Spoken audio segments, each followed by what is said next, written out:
We collaborated with the Barrow Museum, which is a new museum in Glasgow that wanted all their audiovisual materials to be translated in 6 languages and sign language. And the last thing we've done was launch My Sound Cinema, which is an online platform for blind and vision impaired people to access film online easily. And all these films, so we are collecting films with audio description and putting them there so that people can access them easily. And this required involving a big steering group of blind and vision impaired people. So it's been a fantastic project to work on. So I've come a long way from where we were at the start. This is the audio described logo that we have created for My Sound Cinema. So I'll see, hopefully you can hear the audio as well. If not, you will just see an image, but it's okay. Click play. Vibrating audio lines morph to become the face of a contented listener. My Sound Cinema. Did that work? Okay, great. So that required everything we have done. We do is accessible and audio described and captioned. So now I have really learned so much about accessibility, and it all came from translation. It's a type of translation, but definitely not what I expected to be doing when I first started. So within screen language, we work with lots and lots of freelancers.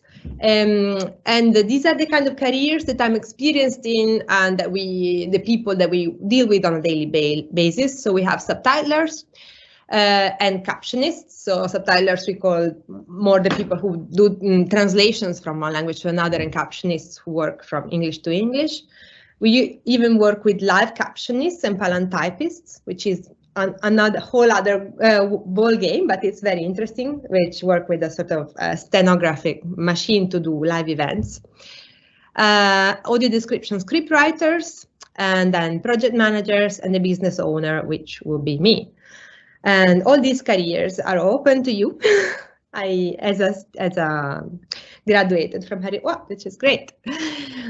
So if you wanted to know more about being a subtitler, at the moment, there is a huge need for subtitlers who know what they're doing, people who have very good language skills and good technical skills. So they're not very easy to find for us. And I would definitely recommend trying if you're interested in this career. It's a plus to have multiple languages, but you could also work just in English for accessibility purposes. And if you want to be a subtitler, you need to know your software. We work with all our freelancers have their own software that they use, but some companies provide a shared software online. So if you wanted to try your hand out at it, there are some websites like TED.com and Amara, where you can do some volunteering subtitling.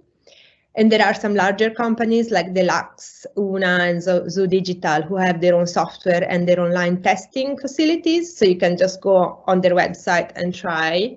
And I wouldn't necessarily recommend working for these companies and not 100% aware of their rates and their standards. But if you are just starting, you might as well try and see how it goes, just out of curiosity and to gain some experience.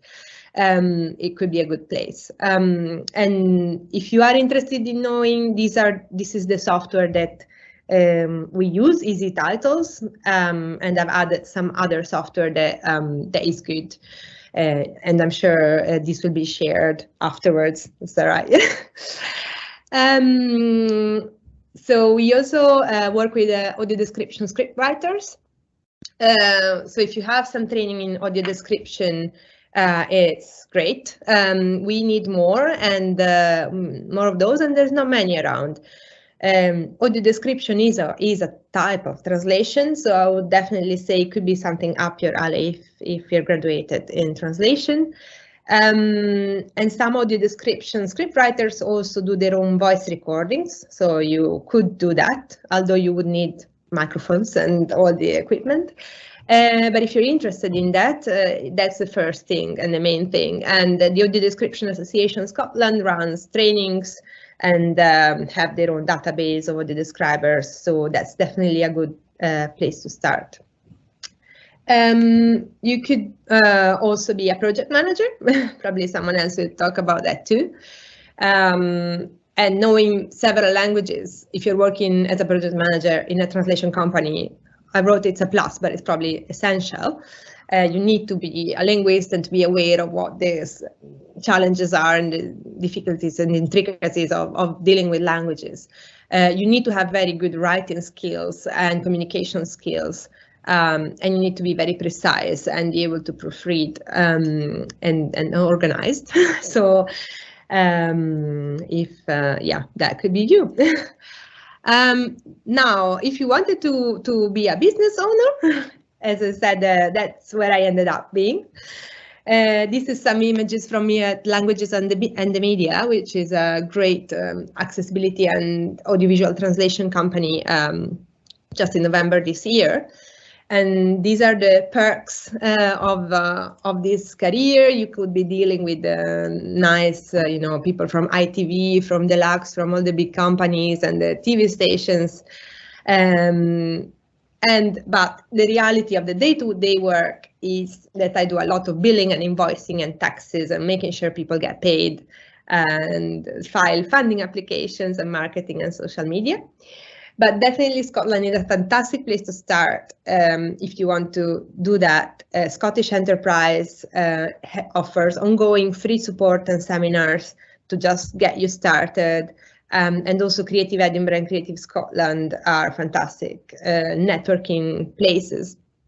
So I hopefully haven't been too broad, but this is just to throw some ideas at you. I think, yeah, the main core of this presentation is just to follow your passions and not to be afraid of making mistakes and to try various things. And, you have plenty of time to get where you want to get, so there's no hurry at all. Here are all my contact details. So screenlanguage.co.uk is our website. And if you want to check out My Sound Cinema, that's the website. I'd be delighted to hearing from anyone who's interested in accessibility and subtitling. As mentioned, we have an office here, and we have licenses for software as well. So if you're keen and want to come and try easy titles, you can basically just give me a shout. And you can also follow us on Twitter, Screen Language and My Sound Cinema. And that's me. So. Fantastic. Thank you very much, Elena. We've got a couple of minutes for questions, and I saw that there was a hand raised and certainly lots of very enthusiastic reactions. So if there's any question, I think you can fire away. You should be able to put your mic on, but oh yeah, we've got a question in the chat. I have a question. As a project manager, what kinds of projects do you work on, and in what context? So Elena, maybe you could give us an insight into the work you do, and we've got a project manager talking about later who's actually sitting just right next to me. So what kind of projects do you manage then, Elena? So it's all sorts. So mostly we seem to be in the books of the BFI, the British Film Institute. So we get quite a lot of contacts via that, and we have basically companies, production companies that come to us, and they need to have make their films accessible so that they can distribute them, or even just to get funding, they have a requirement to make their films accessible. So that's probably about half of what we do. So they send us the film and we get them captioned and only described, which is mostly English to English work. Whilst the work with universities would be, we've had a lot of approaches with regards to rare languages or languages where more difficult to find, or minority languages, so projects that were trying to support that. So that would require investigative skills, going to find the only one speaker of the one language that could help us voice over video. It's really quite very varied, and the good thing of working with this kind of material is it's always interesting. You never stop learning, but I guess that's the common thing in translation. So hopefully if you're curious, it's a very good career. Fantastic, thank you. Couple of other questions. Well, somebody was asking if it's useful, if you would recommend completing a master's to become a translator, and I see that my colleague Khadija has posted reference to the MSCs that we offer and that you did with us. But has it helped you doing a master's to start your career? Absolutely. I mean, to be honest, I previously had a degree in law. So when I threw myself at the master's coming from a completely different background, which was also useful because you always need to use contracts and not be afraid of that. Legal translation is a field as well. Exactly, which was also fun. But I loved the master's. It was, it was so hands-on, and it was, for me, very useful to just practice languages, and I loved interpreting, and I've even tried the European Parliament tests. I think, it's never, it's definitely not a bad thing to do. Just go for it, and it's so fun, and it's such a fun career, and there's so many nice people out there doing this. So I would definitely recommend. And also, it's otherwise when you come out of the degree, you're just very young, so you really want to have a bit more time to think about it and just learn as much as you can while you can. And Heriot Watt now is offering subtitling and audio description and all that. So the more basis you have on that when you get started, the better. And you were right to say as well that Scotland is a very pleasant place to live, and there's a nice community of translators and interpreters in and around Edinburgh, to which you belong in which you're very active. Yes, I've been when I a few years ago, I don't know anymore. I was very active in ScotNet, so the Scottish network of the ITI. I was even the deputy convener for a year or two, which meant just meeting a bunch of really friendly, really experienced translators and learning from the best. The great thing is, you're all working in different languages, so there's no direct competition, and the atmosphere, and everyone's working in their own home. So when we meet, it's an explosion of exchanging information, and normally, it's definitely not a race to the bottom in that context, because people are so experienced, they don't need to do that. So it's been nice, because when I first started as a translator in English to Italian, if you just work online, it can be quite depressing. It feels like you just need to charge less, and that's the only way to get work. But definitely, if you are out there in the real world and you make your own contacts and your own specializations, that's not the case at all, which was really important, I think. Yeah.